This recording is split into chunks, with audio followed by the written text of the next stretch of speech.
Bonjour à tous, bienvenue pour cette vidéo sur la nouvelle lune du 13 juillet. Comme vous le voyez, on est ici à l'extérieur, c'est le matin, j'espère qu'il n'y aura pas beaucoup de bruit, parce qu'habituellement, au cours de la journée, il y a un peu plus de bruit avec les enfants qui jouent dans le parc qui est pas loin, et donc là j'espère que ça va aller. Dans un premier temps, j'avais envie de vous parler, ou de vous rappeler plutôt, que mercredi 11 juillet aura lieu un soin de groupe à distance, un recalibrage stellaire, qui se jouera dans l'élément eau, parce que pour les recalibrages, on interagit finalement avec les éléments qui vont être en présence. Donc, si ça peut vous intéresser, vous avez de plus amples informations dans la barre de description, donc n'hésitez pas à aller regarder, sachant que c'est vraiment un soin qui va nous aider à intégrer ces énergies dont je vais vous parler ici dans cette vidéo. Alors, cette nouvelle lune en Cancer, elle n'est pas anodine vu qu'elle s'accompagne d'une éclipse solaire partielle, mais une éclipse solaire tout de même. On va décortiquer ensemble en fait qu'est-ce que ça signifie cette notion d'éclipse et notamment du côté du soleil, donc solaire. Le soleil en fait nous parle de tout ce qui est extérieur à nous, nous parle des interactions qu'on peut avoir avec quelqu'un donc extérieur à nous, un peu la majorité du monde vous allez me dire. Ça nous parle aussi du métier, de qu'est-ce qu'on fait en fait. On pourrait utiliser le terme faire. Donc, ce serait une éclipse partielle de ce qu'on fait, de comment on peut se voir aussi dans notre vie, donc de nos projets par exemple. Et une éclipse, on s'entend, c'est quelque chose qui va être caché pendant un certain temps. Et qu'est-ce qui se passe quand il y a des choses qui sont cachées? Qu'est-ce qui se passe quand on est un enfant et qu'il y a du noir? Eh bien, ça fait peur. Donc, j'ai envie de dire, si actuellement vous ressentez pas mal de peur, s'il y a des anciennes peurs qui remontent, si vous ressentez des peurs qui sortent de nulle part, etc., eh bien, il y a peut-être une petite explication là-dedans. Parce que comme vous comprenez ici, on va venir éclipser des choses dont on peut avoir l'habitude, on a l'impression qu'il y a des parties de nous qui vont venir nous échapper, et notamment, elles nous échappent dans quel biais? Le biais émotionnel, parce que le soleil et la lune ici sont en conjonction, donc ils sont ensemble dans le signe du Cancer, et cela va venir finalement générer, chercher pas mal d'émotions en nous. S'il n'y avait finalement que l'éclipse partielle solaire et la nouvelle lune, déjà vous comprenez que ça donne quelque chose de assez intense. Mais par-dessus ça, on va avoir l'opposition Pluton. Donc l'opposition Pluton au Soleil et à la Lune. Donc je vais vous expliciter tout ça. Donc déjà, nouvelle lune en Cancer. Le Cancer nous parle pas mal de l'accouchement de nous-mêmes en tant qu'individus. C'est-à-dire que on parle souvent du signe du Cancer en parlant du foyer, de la maison, d'un vaste imaginaire, tout ce qui est intériorisé finalement. Mais de là, il faut bien voir que, à titre personnel, le Cancer, c'est donc le fait d'accoucher à soi. Le Cancer est connecté à la Lune, donc on nous parle beaucoup des émotions, de nos peurs, pas mal un côté inconscient, j'ai envie de dire, mais j'ai plus envie de dire, plus qu'inconscient, en fait, émergent. C'est-à-dire que c'est inconscient, mais parce que ce n'est pas encore amené à la conscience, dans le sens où on n'est pas encore, quand on arrive dans l'énergie du Cancer, conscient totalement de nous en tant qu'individu à part entière. Et cette nouvelle lune va donc nous permettre un réel nouveau départ, j'ai envie de dire, dans le sens où le signe du Cancer est ce qu'on appelle un signe cardinal. Il entame une saison. Donc ici, il a entamé l'été en date du 21 juin dernier. Par conséquent, on a à la fois un côté qu'on pourrait dire plus passif, on est amené à visiter nos émotions, notamment avec l'éclipse partielle du soleil, donc ça peut faire remonter pas mal de peur, avec l'opposition de Pluton aussi, on y revient juste après. Mais en plus, il y a cette notion, comme je disais, d'accouchement, parce que c'est un signe cardinal. Les signes cardinaux, donc, entament une saison, et par conséquent, il y a une force d'action qui est là. Ce n'est pas totalement passif. De toutes les façons, on a tendance à dire, pour le Cancer, que c'est un signe qui sait se défendre. Un crabe, ça a quand même des pinces dans l'absolu. Donc le tout ici, c'est, on va le voir ensemble, c'est qu'il y a une phase de protection de nécessité de protection. Quand je dis nécessité de protection, c'est davantage prendre le temps avec soi, être à l'écoute de ses propres besoins, c'est vraiment primordial pour la période. Mais pour ensuite, un peu comme l'œuf en fait, au début, le poussin est dans l'œuf, donc il y a une protection, mais la protection n'est pas non plus rigide. À un moment, la protection, donc ici l'œuf, va permettre à ce qu'avec quelques coups de bec en son temps, on puisse sortir de l'œuf. Et donc on va entamer, on va dire ça ainsi, une période, enfin un cycle avec cette image-là. C'est-à-dire que là on est en nouvelle lune, mais à la pleine lune, on va pouvoir commencer à casser notre coquille qui ici est nécessaire non pas pour se couper du monde, non pas pour se protéger parce qu'il y a un danger à l'extérieur, mais bel et bien parce qu'il y a une nécessité de se rencontrer à l'intérieur. Alors là, je vous ai parlé également donc que le Soleil et la Lune sont opposés à Pluton. Pluton, qui est en Capricorne depuis un moment, qui est rétrograde aussi, je vous en ai parlé dans la dernière vidéo, en long, en large et en travers, n'est-ce pas? Et ici, cette opposition vient marquer la transformation qui est en train de s'opérer à l'intérieur de nous. Et soyons honnêtes, souvent, il y a deux options pour qu'il y ait finalement une transformation. Soit c'est quelque chose d'extérieur qui arrive, qui fait qu'on est obligé de s'adapter, mais là avec Pluton, on voit que ça nous demande de l'énergie. Ça vient chercher des choses avec le cancer, des blessures peut-être, des choses qui sont pas sympathiques à ressentir, on va dire. C'est pas un changement par le biais d'Uranus par exemple, qui serait un peu plus net, un peu plus tranchant. Pluton nous montre qu'il y a vraiment un travail qui s'est instauré depuis un moment, 100 ans, mais ici ça continue. Donc, il y a cette option de transformation par rapport à l'extérieur, il y a quelque chose extérieur à nous qui fait que va bien falloir qu'on change des choses si on veut être en paix avec ce qui nous attend dans notre vie. Ou bien, il y a l'option plus intériorisée, à savoir qu'on peut avoir des peurs. Des peurs qui ne s'appuient peut-être sur rien du tout, mais on peut avoir des peurs que ça se passe pas comme on veut, etc. Un côté, à la limite, on pourrait dire angoissé, qui pourrait remonter à la surface, pas forcément par rapport à tous les domaines de votre vie, peut-être par rapport à certains domaines plus qu'à d'autres, mais le tout c'est de voir, c'est d'observer ça, c'est d'observer quelles sont mes peurs. On a Pluton ici en Capricorne, avec Saturne toujours qui est en Capricorne, on a donc Soleil-Lune, la nouvelle Lune en Cancer, avec le maître du Cancer, la Lune en Cancer, et donc on voit bien que ce qui est essentiel ici, c'est l'axe Cancer-Capricorne. Donc c'est l'axe entre moi en tant qu'individu et moi dans la place publique, moi par rapport à mes aspirations et par rapport à la société en tant que telle. Donc c'est d'arriver à laisser de la place pour soi, reconnaître quels sont mes besoins et arriver à se convaincre soi-même, j'ai envie de dire, que j'ai ma place même si j'ai certaines difficultés. J'ai ma place même si mes besoins ne correspondent peut-être pas à ce que la société nous demande d'avoir comme besoin. Peut-être que, je vais donner un exemple comme ça, peut-être que votre besoin primordial à l'heure actuelle, c'est de ralentir le rythme, c'est pas forcément de gagner votre vie des 1000 et des 100, parce qu'il y a beaucoup ça finalement qui est véhiculé, de gagner toujours plus.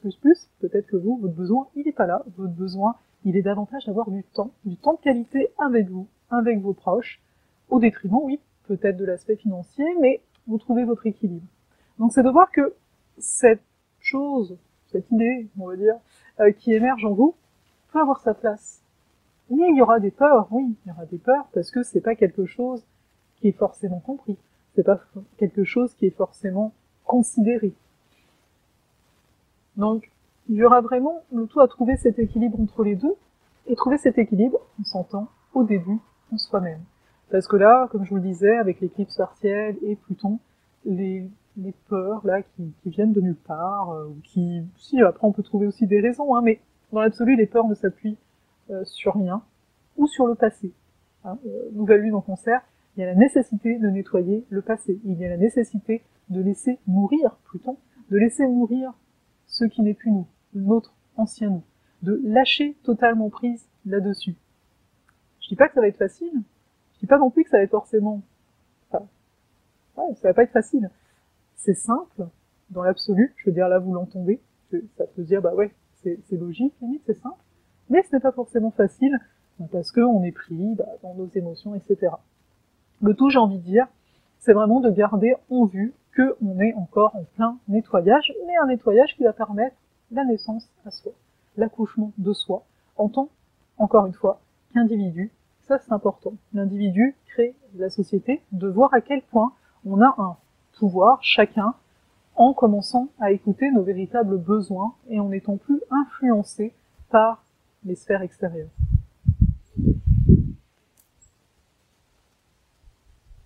Pour cette nouvelle lune, on a un très beau trigone d'eau.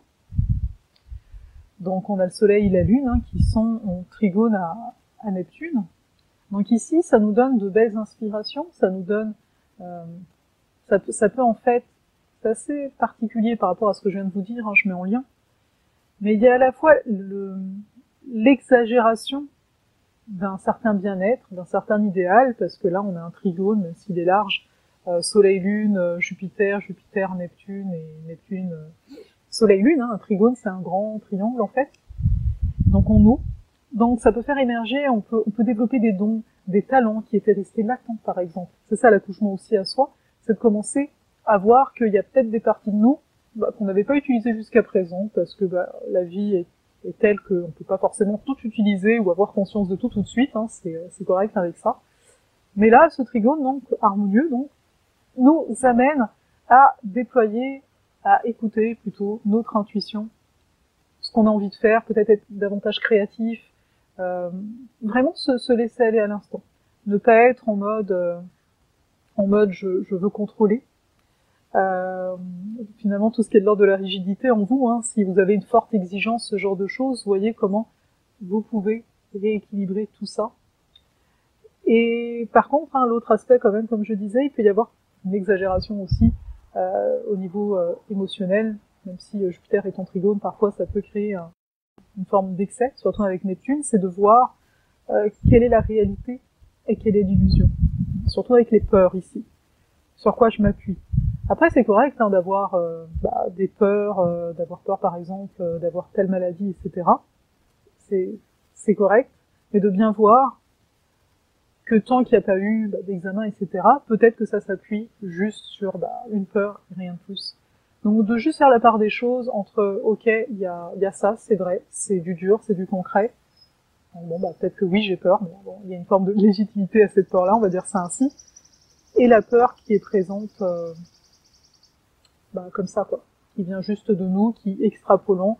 On a quand même une belle capacité avec notre mental de voir loin, un loin qui n'existe pas, qui n'existera peut-être jamais. Et c'est de voir qu'actuellement, on a quand même cette option-là de faire le deuil, en fonction de notre conscience par rapport à ce qui se passe en nous, d'arriver à faire le deuil par rapport à ça, cette capacité, cette volonté, quelque part un peu étrange, de nous-mêmes, à nous condamner, à croire des choses qui ne nous font pas du bien. Je sais que c'est pas du tout évident, en fonction des situations, d'arriver à rester dans un certain optimisme, une certaine foi, mais qui est là, Neptune, Jupiter ensemble avec le Soleil et la Lune, ça vient nous donner une foi, un optimisme de se dire, ok, oui, je peux nourrir des choses qui descendent quelque part mon énergie, qui font que j'arrive plus bas que terre, et puis c'est nécessaire aussi si ça permet d'évacuer des émotions. Mais à un moment, si évidemment il n'y a plus d'émotions, on va essayer de rebondir justement. Quelque part c'est ça, là on est dans de l'eau. L'eau c'est énormément d'émotions. Mais si on arrive dans le cas, si on a un torchon là, au bout d'un moment, on a beau les saurer, il n'y aura plus rien.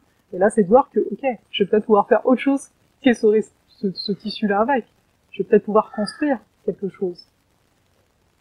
Donc il y a cet aspect-là. Ensuite, il y a également un autre beau trigone, oui.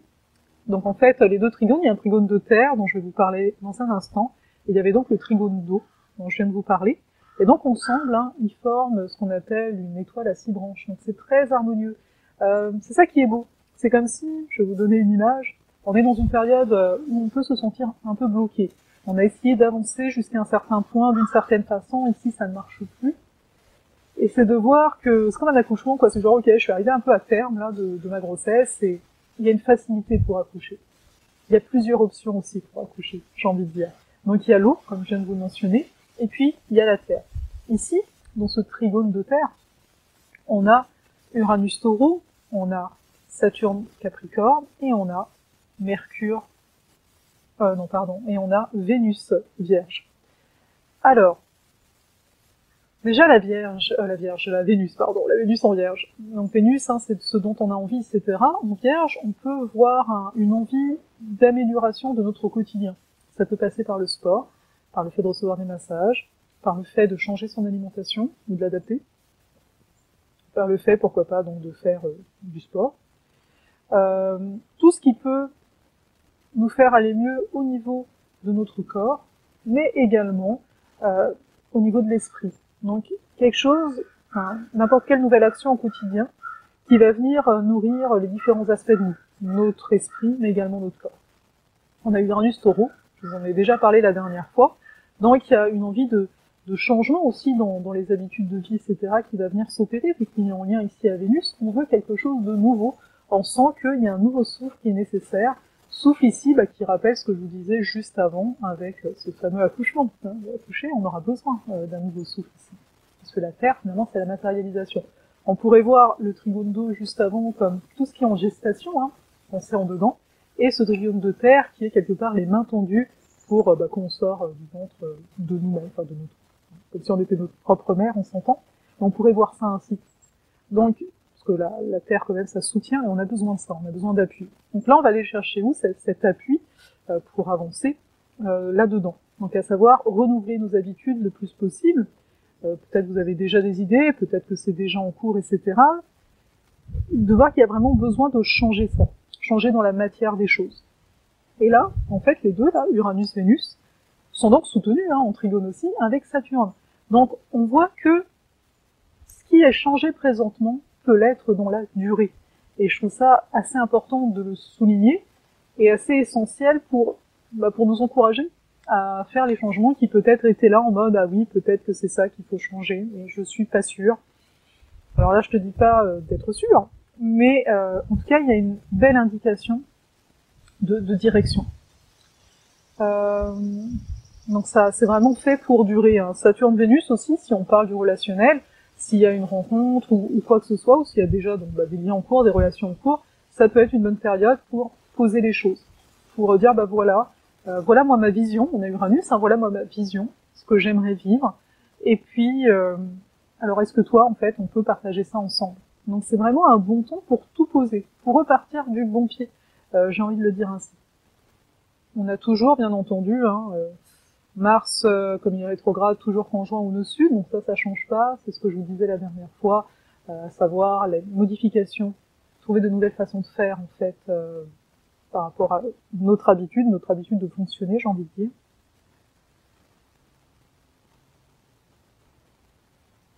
Et ensuite, on a un grand carré, c'est un peu la toile de fond, je l'ai un peu mentionné tout à l'heure, donc Mars, qui est en carré, à Jupiter, lui-même en carré à Mercure, qui est lui-même en carré,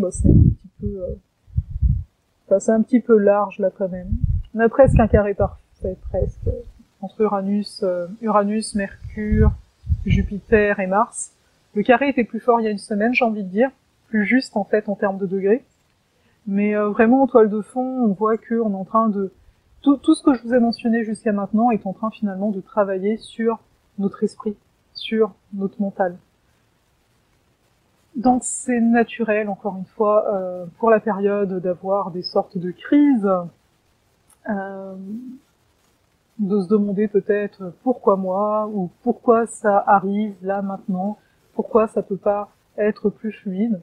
Après, bien entendu, ça ne veut pas dire que c'est le cas de tout le monde, de façon visible, encore une fois. C'est-à-dire que pour certaines personnes, les blocages, etc. sont peut-être, entre guillemets, plus petits par rapport à où ils en sont, à ce qu'ils ont à apprendre présentement, par rapport à ce que leur vie leur enseigne, alors que pour d'autres personnes, ça va être plus gros tout de suite.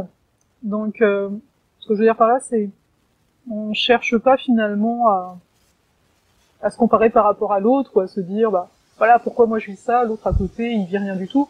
Peut-être qu'il vit des choses qui vont rentrer dans cet ordre d'idées-là, mais c'est simplement moins flagrant, ou bien plus intérieur.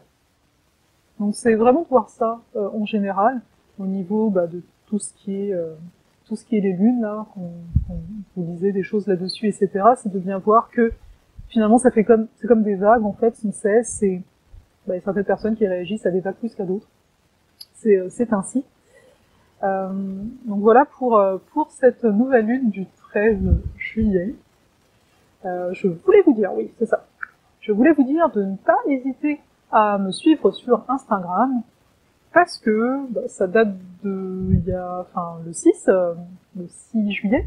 Je vous fais des petites vidéos, parce que maintenant on peut faire des petites vidéos sur Instagram. Donc des petites vidéos sur les quartiers de lune. Donc là j'en ai fait un sur le dernier quartier, donc la lune décroissante. Et puis là j'en ferai un la prochaine fois sur la lune croissante, le premier quartier. Donc c'est des toutes petites capsules, en tout cas où ça pourrait vous intéresser. N'hésitez pas à me suivre, hein, je vous ai mis le lien, etc. Je vous précise ça parce que ça me permet en fait de faire des vidéos sans montage, etc. C'est super rapide, hein, c'est genre 5 minutes. Donc c'est pour ça que je les mets pas ici sur YouTube, tout simplement. Mais sinon, nos grands rendez-vous, on va dire ça ainsi, ça se passe bel et bien ici sur YouTube, comme vous le voyez, pour la nouvelle et la pleine lune. Je vais vous souhaiter un très bel été. Je ne sais pas si vous partez, je ne sais pas si justement des changements sont en cours ici. Je ne peux que vous encourager à vraiment plonger. N'ayez pas peur de plonger, c'est comme ça qu'on renaît de toute façon.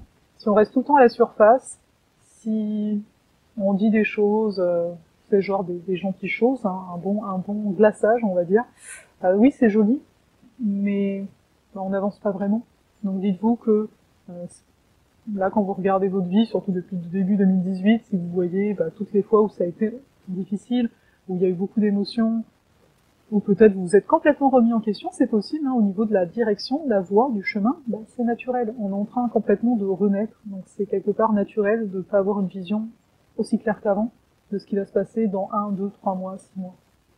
Donc quelque part, accueillez-vous totalement. Rappelez-vous que ce qui est vraiment important, c'est la vie qui est présente en nous, même si parfois il peut y avoir des douleurs physiques, même si parfois il peut y avoir des problèmes financiers, familiaux, etc. Rappelez-vous que vous êtes là, vous êtes entier, et surtout, vous avez votre pouvoir. Je vais vous souhaiter une belle nouvelle vie. Je vous dis à bientôt.